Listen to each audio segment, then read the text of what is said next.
The waffle. The waffle. I gotta unlock my waffle and I'm gonna play with you.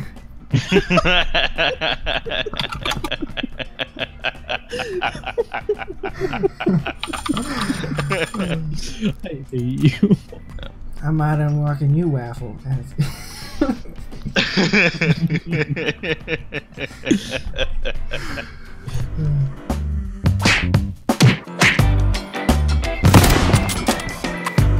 November, the time of year where it's so hot here in Australia that recording anything is about as much fun as doing algebra homework in a moderate oven.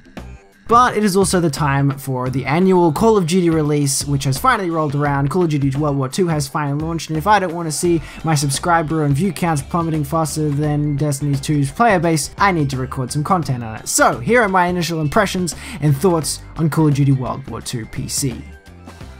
Now, it's time for squads.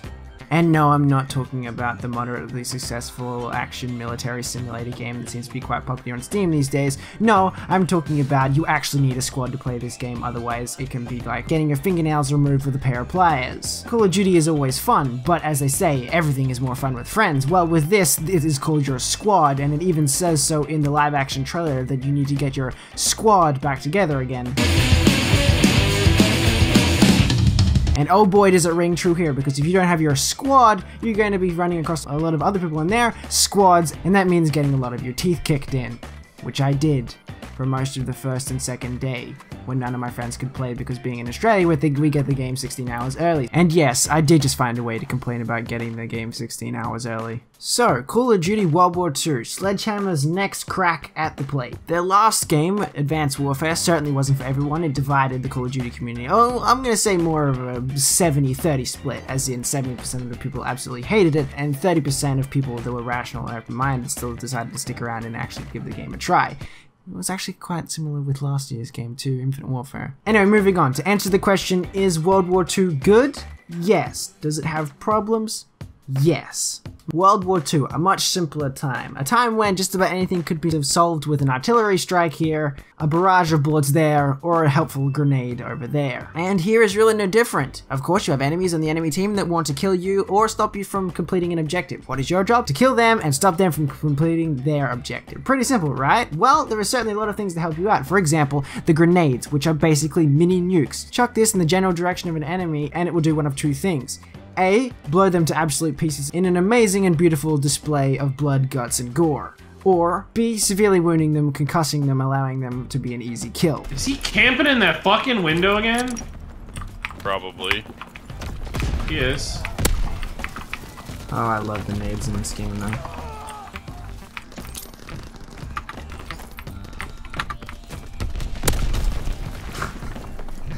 Cooking grenades is just OP, it's ridiculous. So what does this mean? It means that everyone spams grenades. All the time. Even your teammates chuck grenades, and how does this affect you? Well, it just so happens that Call of Duty World War II has this wonderful little feature called Shell Shock. No, not you again. I cannot kill this guy. Where basically if a grenade goes off around you, your whole screen turns to grey, and things go blurry than the time that my glasses fell off running through a barrage of friendly mortar fire. Just kidding, I don't wear glasses. But that's something you should actually get used to, because if the grenades don't give you enough motion blur and dimness to make you sick, then hey, your teammates will do it for you with airstrikes and mortar fire. I'm undecided on the maps. The maps to me are just a 7 out of 10 at the moment. They're not amazing, but they're not terrible either, aside from this map. Fuck Gustav's cannon. I don't know who Gustav is, why he has a cannon, or why he's parked it in the middle of a snow-covered village, but whoever he is, I hope he never makes a Call of Duty map again. It has people camping in every corner of the map, and if you even twitch, you'll get your head blown off from a direction that you couldn't have possibly even imagined. So, fuck this map. Other than that, there are some really cool maps. There's a map set in the London Wharf around the time of the Blitz. There is even a French map, Saint-Marie-de-Mont, which basically, if you don't say it like that, then you are wrong. And maybe it's just the stuck-up person inside me, but I really do cringe every single time I hear someone say Saint-Marie-de-Mont. If you ain't gonna say it de Mont, then don't say it at all. The Ardennes Forest is still my favorite map, just because I feel like I can use just about anything on that map and do well. It also has some pretty awesome nade spots, and overall, I just like snow maps, okay? I just like snow maps. I'm I'm a simple person. Creator class has been abandoned this year in favor of divisions, which is basically just create a class without any points. You have a specific number of slots which can be increased or decreased depending on what sort of perks you have, but they aren't called perks this year, they're called basic trainings, which are basically perks, but you only get to choose one of them. There's actually a surprisingly large amount of them, and they all are varied and do different things. There are certainly ones that are stronger than the others, like Hustle, which allows you to reload faster while sprinting, Scoped, which gives you less idle sway and move faster when aimed down sights, and Concussed, which is basically TAC-Mass, allowing you to not get stunned by tactical grenades. But by far the most broken and best one right now is definitely Espionage. Espionage is a wonderful little basic training that basically gives you wall hacks. Every time you damage an enemy, they appear on your minimap for 5 seconds, which means you can track them through walls, you can do just about whatever you like with it, and it also stacks with your lethals and tacticals. So if you damage an enemy with your lethal grenade or a tactical grenade, then you can also track them behind walls, which basically means if your entire team is running Espionage, then your entire team pretty much has a VSAT or a hater for the entire game, meaning that you can absolutely destroy the enemy team with wall hacks without even having to buy or download or install them. This year, Call of Duty has gone the Destiny route and added a social hub, which is actually really cool. I really enjoy it here. You can do plenty of things here, such as open supply drops, have 1v1s, which I happen to suck at. I can't seem to win one for the life of me, target practice, and of course, like everyone did back in the days of World War II, play retro video games.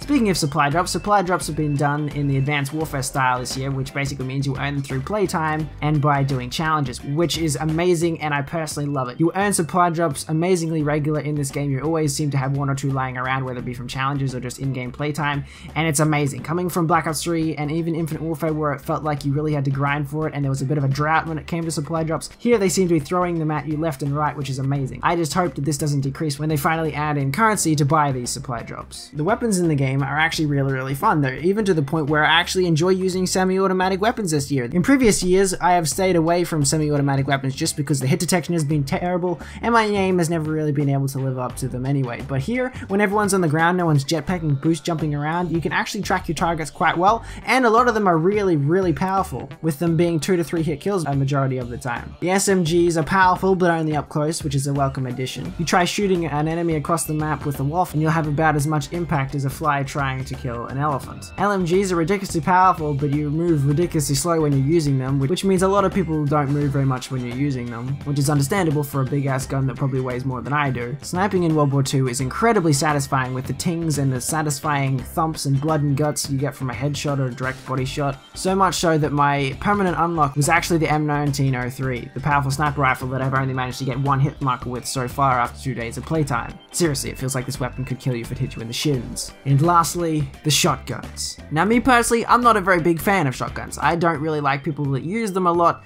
and I find them to be kind of a cheap way to get kills. Granted, they don't work in every situation and you generally have to be in barrel stuffing range to kill someone with them. But this year, they somehow managed to make shotguns even more annoying with the implementation of incendiary shells.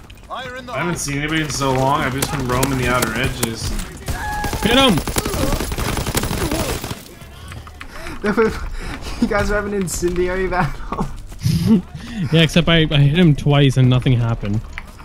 Yes, the form of ultimate cheese, the form of ultimate rage, comes in the form of fire-breathing shotguns. So basically what this means is, if they don't kill you with the initial damage of the shotgun, you'll burn to death around the corner, which has happened to me multiple times, and you get incendiary rounds every time you die. The strategy here is, spawn in, load your incendiary shotguns, kill 1 person with those incendiary shotguns, die, repeat. There is no reason why there should be incendiary shotgun rounds in a Call of Duty. It doesn't do extra damage to score streaks, even though a shotgun couldn't shoot down any of the score streaks in this game. It doesn't have any super amazing characteristics other than the fact that it will burn you, and it's incredibly annoying. The connections in World War II are inconsistent, to say the least. Sometimes it'll feel like you're melting people quicker than butter in a pan, and the next moment you feel like you can unload your entire clip into someone's ear hole and then turn around and then spit the bullets back at you and kill you. I'm not kidding, the amount of times that I've killed someone with a 3-shot, and then at what feels like the same range, the next guy will take 5 hit markers and then kill me in a split second. A lot of people have been complaining about the connections and time to kill and the inconsistencies. For the most part, it's not too bad, it's pretty smooth, but there are also a lot of times where you just feel like you got bullshitted into a death and you have no idea how it happened. Sledgehammer has promised that they're still working on the servers and the connections, and I have a bit of faith that they will improve over time, but for now, it's really hard to be comfortable in a lot of gunfights due to the connections. So, overall, what do I think about World War II? I think it is a really, really good Call of Duty. The guns are satisfying to use, the score streaks are fun, the maps are pretty good. Overall, it's a complete Call of Duty package. It's actually more of a complete Call of Duty package than we've had in the past couple years, and not only that, there is so much to do in World War II, whether it be challenges, whether it be grind for cameras, whether it be unlocking supply drops and new loot, whether it be going for epic variants of guns, which happen to look fantastic and amazing, by the way. The grease gun variant looks like it's been rolled in mud and grease. It's kind of cool. It's like someone dropped an old nail gun into a grease vat and left it to rust for 4 or 5 years. Sledgehammer Games has managed to make a game where progression is rewarded continuously through weapon unlocks, through division unlocks, through loot unlocks, and it's amazing. I really do commend them for it. It feels like a complete Call of Duty package, and I'm really looking forward to spending the year playing this game. Anyway guys, that's going to wrap it up for today's video, so if you have enjoyed, thank you so much for watching. If you have enjoyed, don't forget to hit that like button, subscribe for more, and I shall see you, beautiful people, in the next video. He went inside.